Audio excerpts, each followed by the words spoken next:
யூத ஜனங்களை பார்த்து சொல்கிறார், நீயும் உன் குமாரத்திகள் என்ன செய்வீர்கள்? உங்கள் முந்தின சீருக்கு.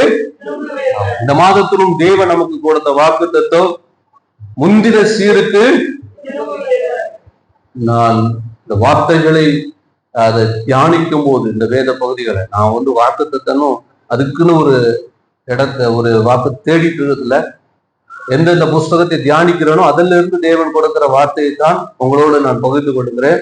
ஆண்டவரும் இந்த வார்த்தை அதிகமாக அவர் உறுதிப்படுத்தி கொண்டிருக்கிறார்.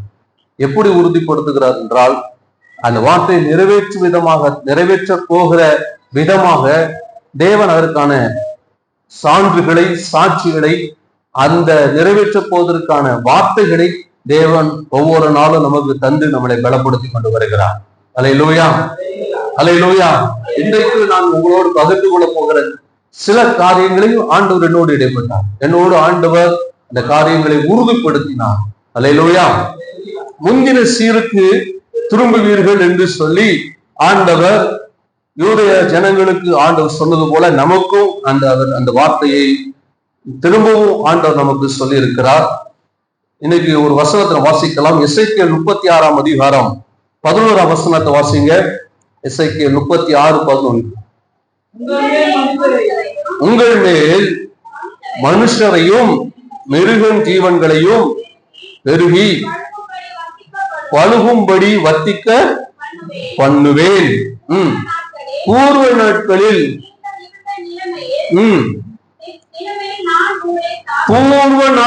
நீங்கள் இருந்த நிலைமையில் நான் உங்களை ஸ்தாபித்து உங்கள் முந்தின சீரை பார்க்கிலும் உங்களுக்கு நற்சீர் உண்டாக செய்வேன். அதனால் நான் கர்த்தர் என்று அறிந்து கொள்வீர்கள். அல்லேலூயா, அல்லேலூயா. ஆண்டவர் இங்கே யூத ஜனங்களை பார்த்து சொல்லல, இஸ்ரவேல் ஜனங்களை பார்த்து சொல்லல. உங்கள் மேல் மனுஷரையும் மிருக ஜீவன்களையும் பெருகி பழுகும்படி வர்த்திக்க பண்ணுவேன் என்று ஆண்டவர் எதை பார்த்து சொன்னார்? யாரை பார்த்து சொன்னார் தெரியுமா? எதை பார்த்து சொன்னார்? 36:1 வாசிங்க. இஸ்ரவேல் மலைகளை நோக்கி உரைத்து சொல்ல வேண்டியது என்னவென்றால், இஸ்ரவேல் மலைகளே, இஸ்ரவேல் மலைகளே, கர்த்தருடைய வார்த்தை என்ன செய்யுங்க? அல்லேலூயா. ஆண்டவர் இங்க யாரை பார்த்து சொல்றாருன்னா, இஸ்ரவேலின் மலைகள், யூதேயாவின் மலைகள். ஏன்னா மலைகளால் சூழப்பட்ட நகரம் தான் எருசலேம். ஆகவே அந்த மலைகளை பார்த்து சொல்லு என்று சொல்லி ஆண்டவர் சொல்லுகிறார். அல்லேலூயா. அந்த மலைகள், அதாவது 11 வசனத்தை இப்ப மறுபடியும் வாசிங்க. இந்த எருசலேமில், அதாவது யூதேயாவின் மலைகள், இஸ்ரவேலின் மலைகள் பார்த்து சொல்லும் பொழுது, மலைகளே, உங்கள் மேல் மனுஷரை மிருக ஜீவன்களையும்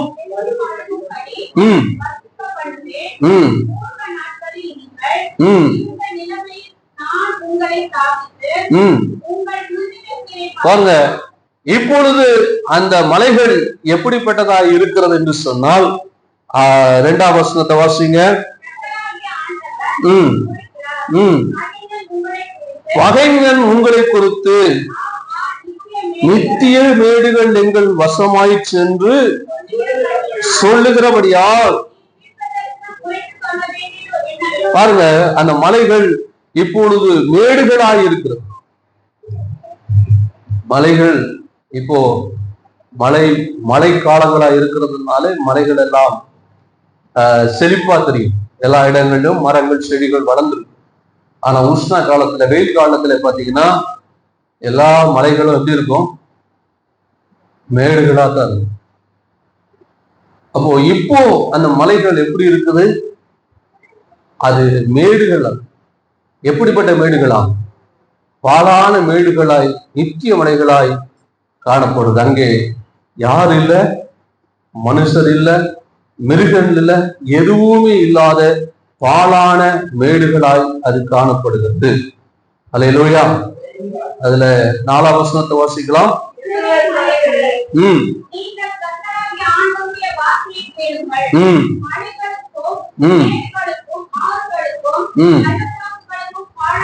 பாழாக்கப்பட்ட அவாந்திர இடங்களுக்கும் போதும். அந்த இஸ்ரவேல் மலைகள் இப்பொழுது எப்படிப்பட்ட நிலையில இருக்கிறதுன்னா பாழாக்கப்பட்ட நிலையில வெறுமையாய் அது விடப்பட்டு இருக்கிறது. அல்லேலூயா. அந்த பட்டணங்கள் எல்லாம், அந்த மலைகளிலே இருக்கக்கூடிய பட்டணங்கள் எல்லாம் வெறுமையாய் இருக்கிறது. மனுஷர் இல்ல, மிருக ஜீவன்கள் இல்ல. ஆனால் ஆண்டவர் சொல்லுகிறார், உங்கள் மேல் மனுஷரையும் மிருக ஜீவன்களையும் என்ன செய்வேன்? பெருகி பழுகும்படி என்ன செய்வேன்? வர்த்திக்க பண்ணுவேன். அல்லேலூயா, அல்லேலூயா. ஏன் வர்த்திக்க பண்ணுவேன்னா, அதுல இப்பொழுது வாசிங்க, திரும்பிய 2ஆம் வசனத்துல வாசிங்க.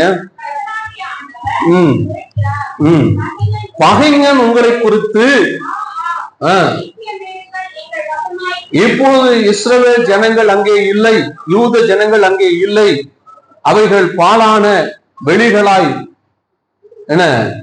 எதுவுமே இல்லாம அது வெறும் வெற்று நிலங்களாய் காணப்படுகிறது, நித்திய மேடுகளாய் காணப்படுகிறபடினாலே பகைஞர்கள், இஸ்ரவேலை விரோதித்தவர்கள், இஸ்ரவேலுக்கு விரோதமாய் எழுப்பின கூட்டங்கள் எல்லாம் இப்ப என்ன சொல்றாங்கன்னா, இப்போ இஸ்ரவேல் ஜனங்கள் அங்க இல்லாதனால ஆகா இந்த இடமெல்லாம் இப்பொழுது எங்கள் வசம் ஆயிடுச்சு என்று சொல்கிறார்.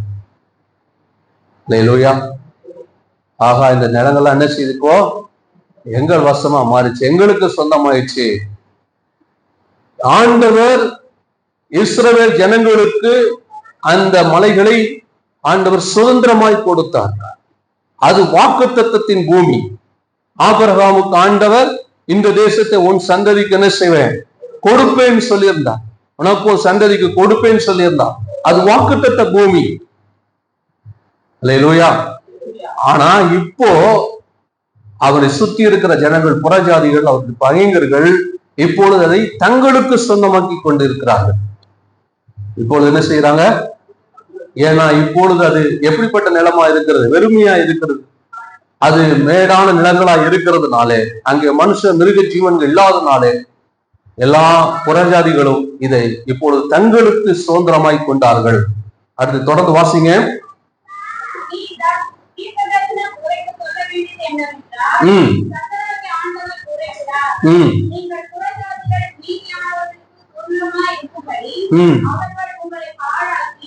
பாருங்க, புறஜாதிகளுக்கு சுதந்திரம்.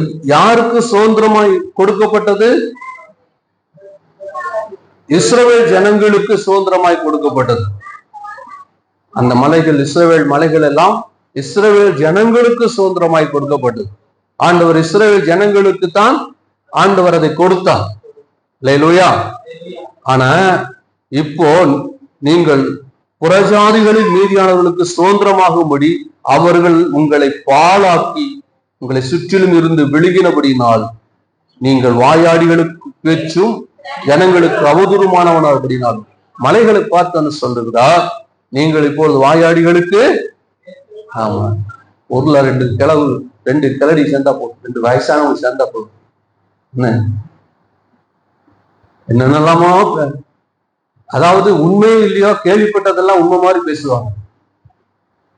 இப்ப சொல்றாங்க வாயாடிகளுக்கு பேச்சு. என்னென்னமா அந்த ஜனங்கள் பேசுனாங்க, என்னெல்லாம் சொன்னாங்க. இன்னைக்கு பாரு, அந்த தேசம் யாருக்கு சொந்தமாயிடுச்சு? இவங்க அபகரிச்சுட்டாங்க. அதனாலதான் இன்னைக்கு அவங்கள விட்டு போயிடுச்சு. இப்படிலாம் இஸ்ரவேல் ஜனங்களுக்கு சுதந்திரமாய் கொடுக்கப்பட்டது. இன்னைக்கு நிறைய காரியங்கள் நமக்கு உண்மை தெரியலன்னா கூட நம்ம இஷ்டத்துக்கு நம்ம பேசக்கூடாது. தேவன் சுதந்திரமாய் கொடுத்தது. அதை ஒரு நாளும் தேவன் பாருங்களேன். அதனாலதான் இவங்க ஆண்டவர் நினைச்சா ஆண்டவர் அவங்கள திரும்ப பாபிலோன்லே அவங்களை ஆசீர்வதிக்க முடியும். வாக்குத்தத்த பூமியை ஒரு நாளும் தேவன் என்ன செய்ய மாட்டான், அதுல இருந்து நம்மளை கைவிடவே மாட்டான்.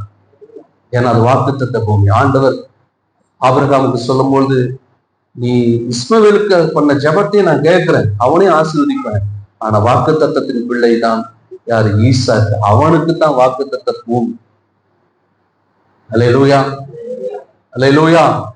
தேவன் வாக்குத்தத்தத்தை அவர் நிறைவேற்றுகிறதிலே அவர் உண்மை உள்ளவராய் இருக்கிறார். எத்தனை பேர் விசுவாசிக்கிறீங்க? அல்லேலூயா, அல்லேலூயா.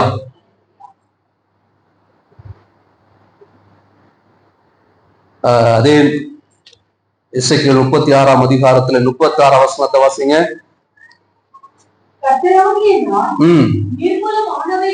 நிர்மூலமானவைகளை கட்டுகிறேன், கட்டுகிறேன் என்றும்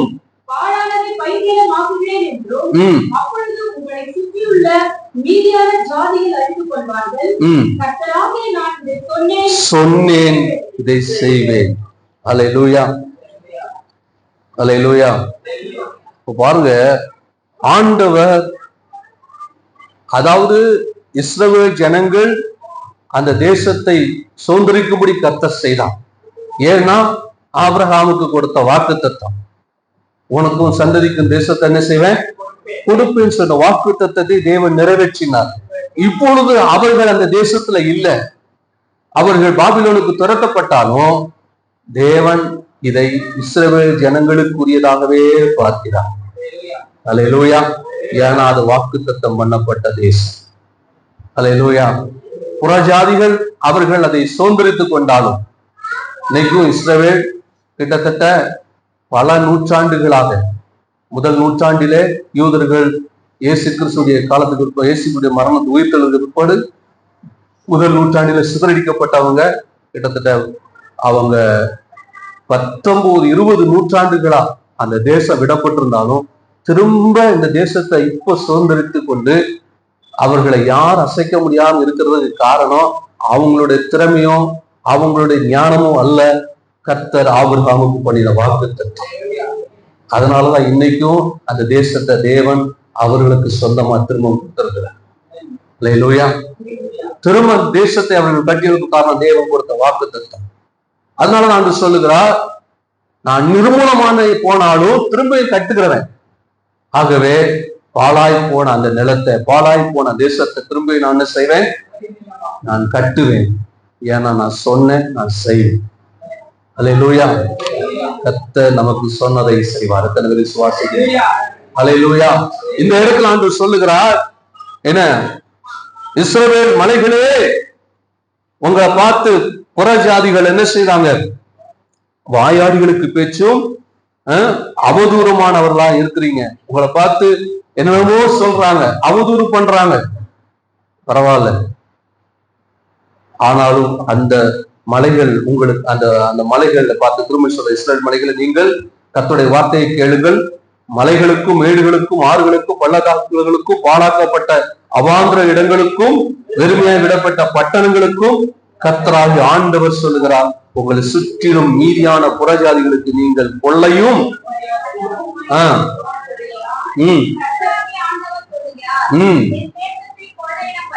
என் தேசத்தை கொள்ளையிடப்பட்ட வெளியாக்கும்படிக்கு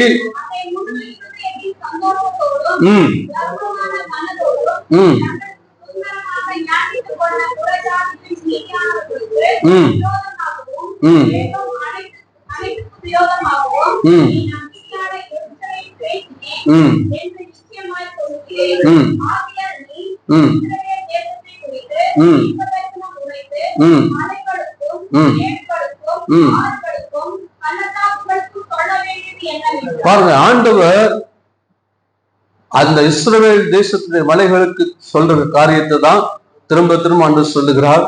திரும்ப நான் என்ன செய்வேன், உங்கள் மேல் மனுஷரையும் மிருக ஜீவன்களையும் பெருகி பழுகும்படி வர்த்திக்க பண்ணுவேன். பூர்வ நாட்களில் நீங்கள் இருந்த நிலையில் நான் உங்களை, பூர்வ நாட்களில் என்ன, யாரு அந்நிய பாஷை பேசுறது, பூர்வ நாட்களில் அப்படின்னு என்ன, பூர்வ நாட்களில் அந்த மலைகள் எப்படிப்பட்டதா இருந்துச்சு தெரியுமா? என்னாகமும் 13ஆம் அதிகாரம் 23-27 வசனங்கள் வாசிங்க. யாத்திராமம் 3:17 வாசிங்க. என்னாகமும் 13 வாசிங்க. 13, 23, 27.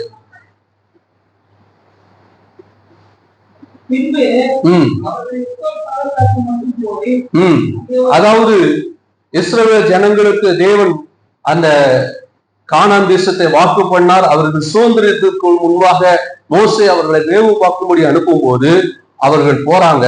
அந்த தேசம் எப்படிப்பட்ட நிலையில இருக்குது பசங்க? ஒரு குலையுள்ள திராட்சை கொடி அவர்கள் அறுத்தார்கள். அது எப்படிப்பட்டதா இருந்ததுதான்? அந்த ஒரு கொலைய ஒரு தடியில கட்டி தூக்கிட்டு வராங்க.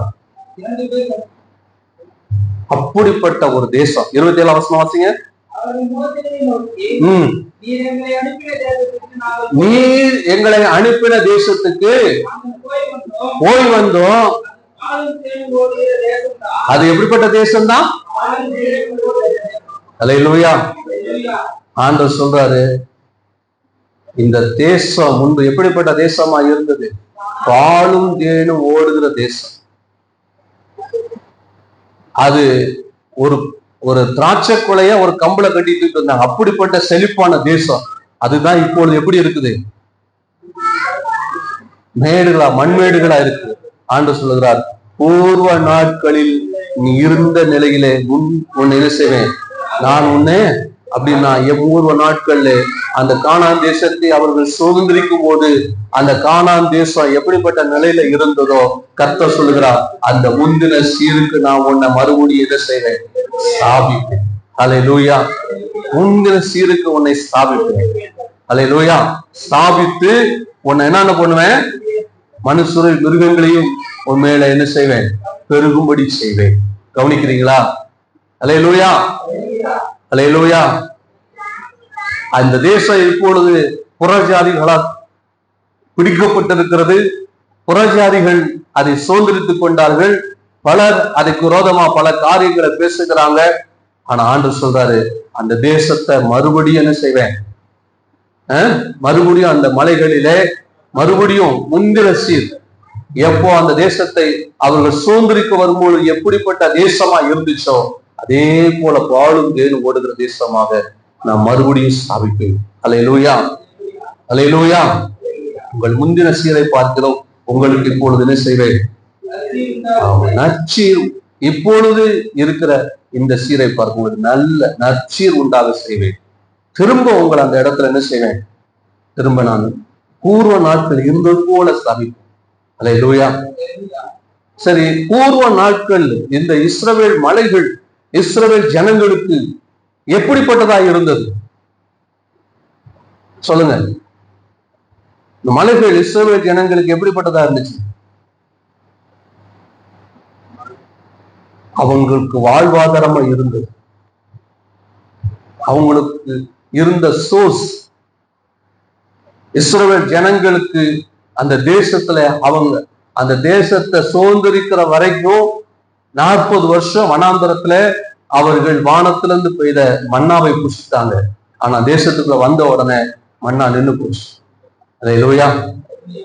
மன்னா நின்று போச்சு. ஏன்னா கர்த்தர் அந்த தேசத்தை அவர்களுக்கு வாழ்வாதாரமா கொடுத்தார். அதுல இருக்கிற அந்த தேசத்துல இருக்கிற காரியங்களை அவங்களுக்கு அனுபவிக்கும்படி அவங்களுடைய வாழ்வுக்கு மூலதனமாக தேவன் அந்த தேசத்தை கொடுத்தார். அந்த இஸ்ரவேல் மலைகளை கொடுத்தார். அல்லேலூயா. ஆனா அந்த மலைகள் தான் இப்பொழுது இஸ்ரவேல் ஜனங்கள் பாவம் செய்ததுனாலே இப்பொழுது அது அவாந்தரமா இருக்கிறது. அல்லேலூயா.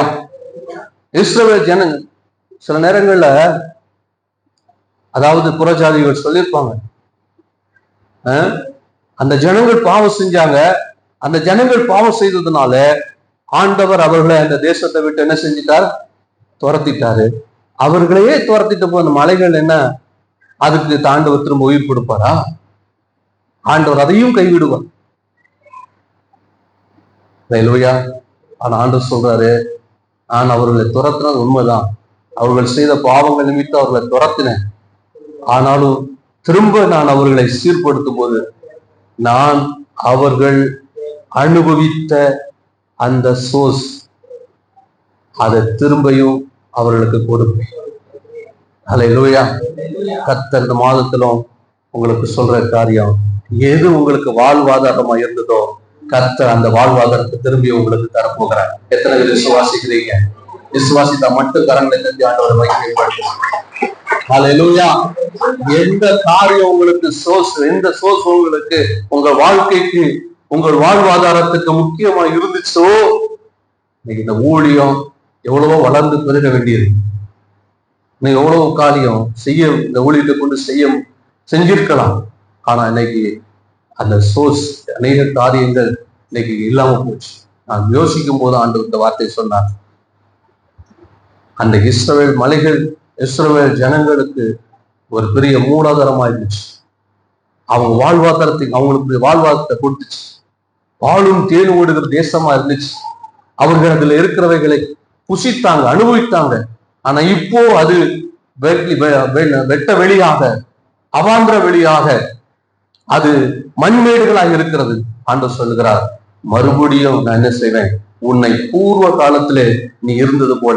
எப்ப நான் இஸ்ரவேல் ஜனங்கள் அதை சோர்ந்திருக்கும் பொழுது அது எப்படி பாலும் தேனும் ஓடுகிற தேசமா இருந்ததோ அதே நிலையில நான் உங்களை ஸ்தாபிப்பேன். எத்தனை விசுவாசிக்கிறீங்க? உங்களை என்னை பார்த்து சொல்லல, உங்களுக்கு எனக்கு இருக்கிற சோர்ஸ பார்த்து ஆண்டவர் சொல்றாரு, நான் உங்களை முந்தின சீருக்கு என்ன செய்வேன், கொண்டு போக போறேன். அல்லேலூயா, அல்லேலூயா. இது எப்ப செய்வாரு? இது எப்ப செய்வாரு?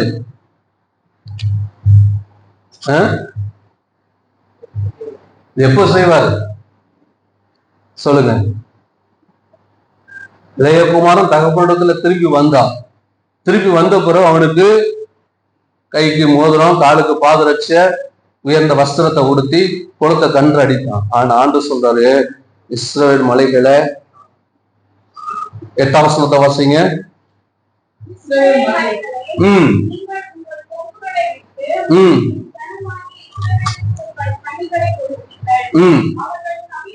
அவர்கள் சமயமாய் வந்து விட்டார்கள். எப்ப சொல்றாரு ஆண்டவர் பாருங்க, இஸ்ரவேல் மலைகள் தான் இஸ்ரவேல் ஜனங்களுக்கு ஒரு மூலதனமா இருந்துச்சு, வாழ்வாதாரமா இருந்துச்சு. ஆண்டவர் திரும்பியும் இப்போ அவங்க எங்க இருக்கிறாங்க? பாபிலோன்ல இருக்கிறாங்க. இன்னும் அவர்கள் யூதேயாவுக்கு வரல, எருசலேமுக்கு வரல. வருவதற்கு முன்பாகவே ஆண்டவர் சொல்லுகிறார், இஸ்ரவேல் மலைகளே, உங்களை பார்த்து சொல்றேன், அவர்கள் உங்களுக்கு சமீபமா வந்துட்டாங்க. நீங்க கொப்புகளை விடுங்க, என் ஜனமாய் இஸ்ரவேலுக்கு உங்கள் கனிகளை கொடுங்க. ஆண்டவர் அவர்கள் வருவதற்கு முன்பாகவே அந்த மலைகளை ஆயத்தப்படுத்தி கொண்டிருக்கிறார். உங்களை என்னையும் கர்த்தர் மீட்டுக் கொண்டு வருவதற்கு முன்பாகவே உங்களுக்கும் எனக்குமான சோர்ஸையை தேவன் ஆயத்தப்படுத்தி விட்டார். விசுவாசிக்கிறீங்க? கரங்களுக்கு ஆண்டவர் மைப்படுத்து. என்னை முந்தின சீருக்கு அவர் கொண்டு வருவதற்கு முன்பாகவே நான் இழந்து போன வாழ்வாதாரத்தை, மூலதனத்தையும் ஆண்டவர் திரும்பியும் எந்த நிலைக்கு, முந்தின சீர் எந்த நிலைக்கு, பூர்வத்துல இருந்தது போல, இஸ்ரவேல் மலைகள் பூர்வத்துல எப்படி பாலும் தேனும் ஓடுகிறதா இருந்ததோ அதே போல கர்த்தர் மறுபடியும் அந்த நிலையை அதை ஸ்தாபிக்கிறது போல நாம் நம்முடைய வாழ்க்கையில நாம் கர்த்தரிடத்துல திரும்பி வருகிற பொழுது, தேவன் நம்மை முந்தின சீருக்கு கொண்டு வரும் பொழுது நமக்கான சோர்ஸை, அல்லேலூயா, நமக்கான மூலதனத்தை ஆண்டவர் நமக்கு முன்பாகவே அவர் ஆயத்தப்படுத்த ஆரம்பிக்கிறார். இஸ்ரவேல் மலைகளை பார்த்து சொல்லுகிறார், அவர்கள் உனக்கு என்ன செஞ்சிட்டாங்க, இன்னும் அவங்க வரல. உங்களுக்கு எனக்கும் தெரியாத பல காரியங்கள் இருக்கிறது.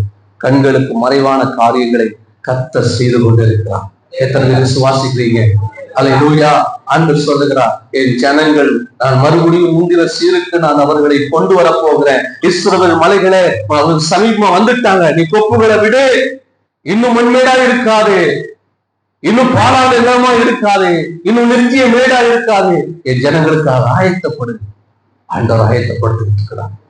அல்லேலூயா. மனுஷனை படைக்கிறதுக்கு முன்னாலே மனிதனுக்கு வேண்டிய எல்லாவற்றையும் ஆண்டவர் அந்த உலகத்துல சிருஷ்டித்தது போல நம்மை மறுபடியும் தேவன் தம்முடைய முந்தின சீருக்கு கொண்டு போகிறதுக்கு முன்பாகவே தேவன் நமக்கான எல்லா வாழ்வாதாரங்களையும் ஆண்டவர் ஆரம்பிச்சு விட்டார். எத்தனை பேர் விசுவாசிக்கிறீங்க? அல்லேலூயா. அதுக்கு அடுத்த வசனத்தை வாசிங்க. இதோ உங்களை கண்ணோக்குவேன். இஸ்ரவேல் மலைகளை பார்த்து, இஸ்ரவேல் தேசம் இப்பொழுது தேவனால் கைவிடப்பட்டுச்சு. இஸ்ரவேல் ஜனங்கள் இப்பொழுது பாபிலோனுக்கு சிறைபிடிக்க கொண்டு போகப்பட்டு விட்டார்கள். யூதேயா பாபிலோனுக்கு போய்விட்டது. அங்கே இஸ்ரவேல் ஜனங்கள் இல்லை. அப்போ தேவாலயமும் இடிக்கப்பட்டு போச்சு, உடன்படிக்கை பெட்டியும் இல்லை, தேவாலயத்தில் இருக்க பனிமுட்டுகள் எல்லாம் கொண்டு போகப்பட்டதுன்னா அந்த தேசத்துல வெறும் மலைகள், அந்த மலைகள் கூட ஆண்டவர் இருப்பாரா அப்படின்னு ஆண்டு சொல்றாரு, நான் இருக்கிறேன், இருக்கிறவராகவே இருக்கிறேன்.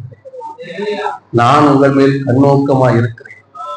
அல்லேலூயா. நாம நினைக்கிறோம் ஆண்டவர் என்னையும் கைவிட்டார், ஆண்டவரின் குடும்பத்தையும் கைவிட்டார், ஆண்டவரின் தொழிலை கைவிட்டார், எல்லாமே எனக்கு இப்ப சோசமா போச்சு, என்னையே ஆண்டவர் ஒப்பு கொடுத்திருக்கும் போது என் சோர்ஸ் மட்டும் ஆண்டு சொல்வார், உனக்கு இருக்கிற வாழ்வாதாரத்தை நான் கைவிடல, ஏன்னா அது வாக்குத்தத்தம் பண்ணிடப்பட்டது, அதன் மேல் நான் கண்ணோக்கமாய் இருந்து அவைகளை பண்படுத்தி அவைகள் நிறைவேற்றப்படும்படியாக நான் ஒப்பு கொடுக்கிறேன் ஆண்டவர். அல்லேலூயா, அல்லேலூயா. இஸ்ரவேல் மலைகளை தேவன் பார்த்து சொல்ற உண்மையே நான் உங்களை என்ன செய்வேன், கண்ணோக்கமே நீங்கள் பண்படுத்தப்பட்டு விதைக்கப்படுவீர்கள். ஏன்னா என் ஜனங்கள் சமீபமா வந்துட்டாங்க. நமக்கு நம்பிக்கை இருக்கு இல்லையோ, நமக்கு சில நேரங்கள் நம்பிக்கை என்னெல்லாம் ஆண்டவர் நம்ம வாழ்க்கையெல்லாம் திரும்ப கட்டப்படுமா, திரும்பலாம் நமக்கு ஆண்டவர் வாழ்வாதாரத்தை கொடுப்பாரா, நமக்கு நம்பிக்கை இல்லை. ஆனா ஆண்டவர் மலைகளை பார்த்து சொல்லுகிறா, நீ ரெடியாகும், என் ஜனங்கள் சமீபமா வந்துட்டான். அல்லேலூயா. அவர்களுக்காக கொப்புகளை விடு, விதைக்கப்படுவதற்கு உன்னை ஒப்பு கொடு, நீ பண்படுத்தப்பட போகிறாய், நீ விதைக்கப்பட போகிறாய். ஏன்னா பூர்வ நாட்களில நான் உன்னை ஸ்தாபித்தது போல திரும்பவும் உன்னை ஸ்தாபிக்க போகிறேன். ஏன்னா என் ஜனங்கள் திரும்ப மீண்டு வருவார்கள். இது ஆபிரகாமுக்கு கொடுத்த வாக்குத்தத்த பூமி. அல்லேலூயா. உங்களுக்கும் எனக்கும் தேவன் எதை வாக்குத்தத்தமா கொடுத்தாரோ அந்த சோர்ஸை கர்த்தர் திரும்பியும் ஆண்டவர் நமக்கு தரப்போகிறார். விசுவாசிக்கிறீங்க? அல்லேலூயா.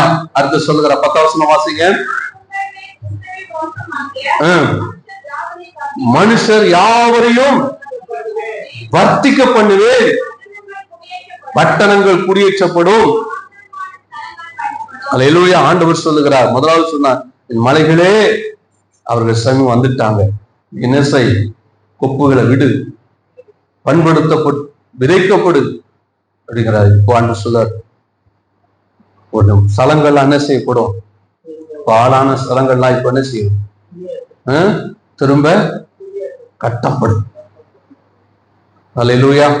திரும்ப பாழான ஸ்தலங்கள் எல்லாம் உன் மேல கட்டப்படும். உங்களுக்கு வாழ்வாதாரமா இருந்ததான காரியங்கள் எல்லாம் கர்த்தர் திரும்பியும் கட்ட போகிற எத்தனை விசுவாசிக்கிறீங்க? அல்லேலூயா.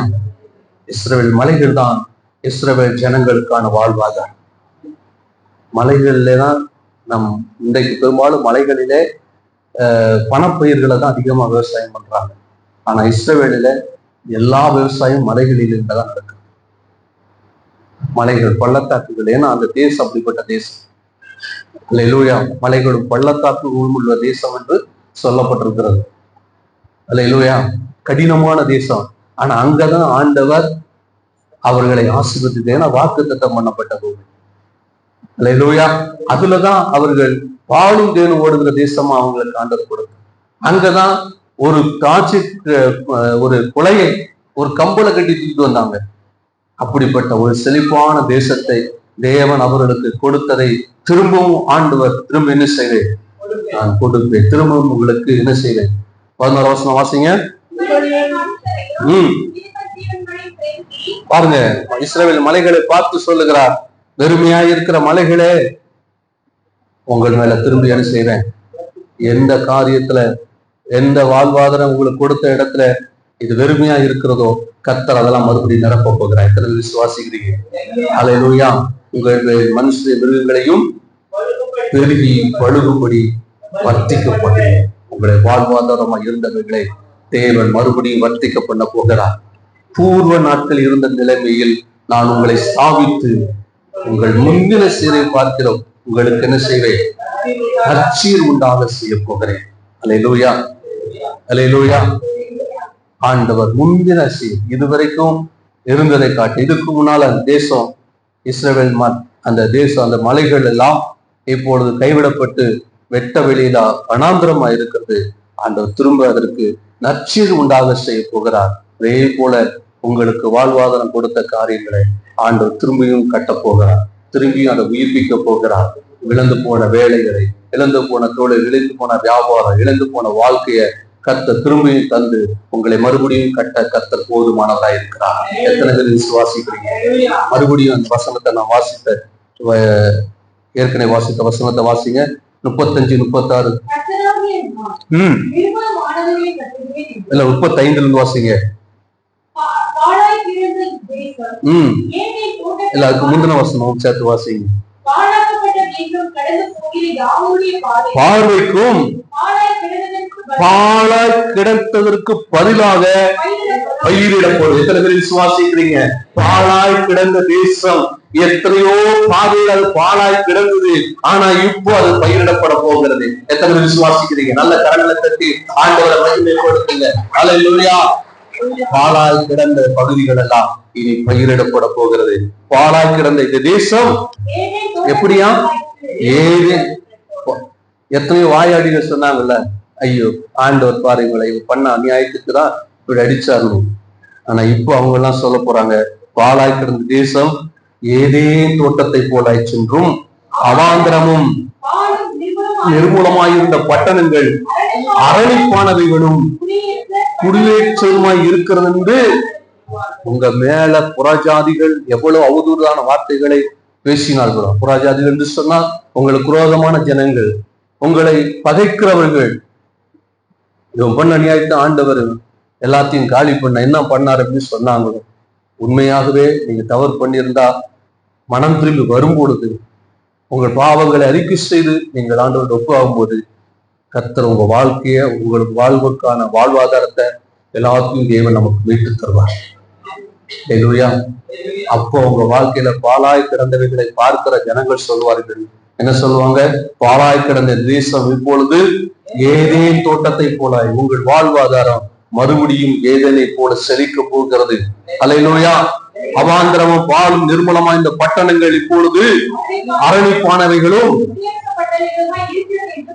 சொல்வார்கள், கர்த்தராகிய நான் இருக்கிறத மெயின்டைன் பண்றவர் அல்ல நம்முடைய ஆண்டவர். இல்லாதவைகளை உருவாக்குகிறவர், இல்லாதவைகளை பேர் சொல்லி அழைக்கிறவர் தேவன். எத்தனை விசுவாசிக்கிறீங்க? அல்லேலூயா. அவர் இருக்கிறது அதுவே இருக்கிறவர். அல்லேலூயா. ஒன்றும் இல்லாமல் இந்த வானத்தையும் பூமியும் எல்லாவற்றையும் உண்டாக்கின தேவன் ஏன் நிர்மூலமானவைகளை திரும்பவும் அவரால் கட்ட முடியாது? அன்று சொல்லுகிற கர்த்தராகிய நான் நிர்மூலமானவைகளை கட்டுகிறேன் என்றும் பாழானை போன நிலங்களை பயிர் நிலமாக்குகிறேன் என்றும் சுற்றிலும் உள்ள நீதியான ஜாதிகள் அறிந்து கொள்வார்கள். கர்த்தராகிய நான் சொன்னேன் இதை. அல்லேலூயா. உங்களை சுற்றி இருக்கிற ஜனங்கள் என்னெல்லாம் சொன்னாங்களோ, கர்த்தர் அதெல்லாம் மாற்றி அவங்க வாயே சொல்லும். அவங்க வாய் உங்களை அல்ல, கர்த்தரை புகழ போகிற கர்த்தர் பாழானவைகளை கட்டுகிறவர், நிர்மூலமானவைகளை ஆண்டவர் கட்டுகிறவர், பாழானவைகளை பயிர்விக்கிறவர். அல்லேலூயா. உங்களை பார்த்து என்னையும் பார்த்து அந்த ஜனங்கள் சொல்லுவாங்க. அல்லேலூயா. என்ன சொல்லுவாங்க? கர்த்தர் இவைகளை இவர்களுக்கு செய்திருக்கிறார். அல்லேலூயா. ஆண்டவர் சொல்றார், நான் இதை சொன்னேன், இதை நான் என்ன செய்ய போகிறேன். 37 வசனம் வாசிங்க.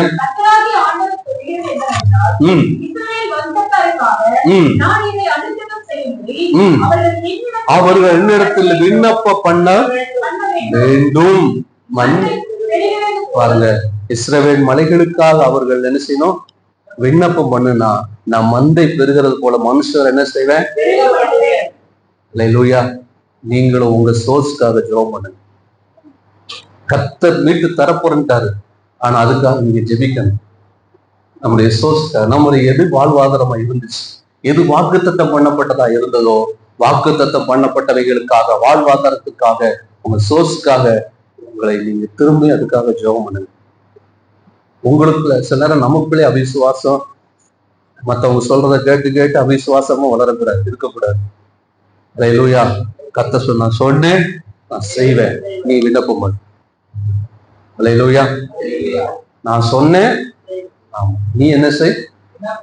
அவர்கள் என்னிடத்தில் விண்ணப்பம் பண்ண வேண்டும். கர்த்தர் சொல்ல, இதுக்காக நான் இதை அனுக்கிரகம் செய்யும்படி அவர்கள் என்னிடத்தில் என்ன செய்யணும்? உங்கள் ரிசோர்ஸ்க்காக நீங்க ஜெபிங்க.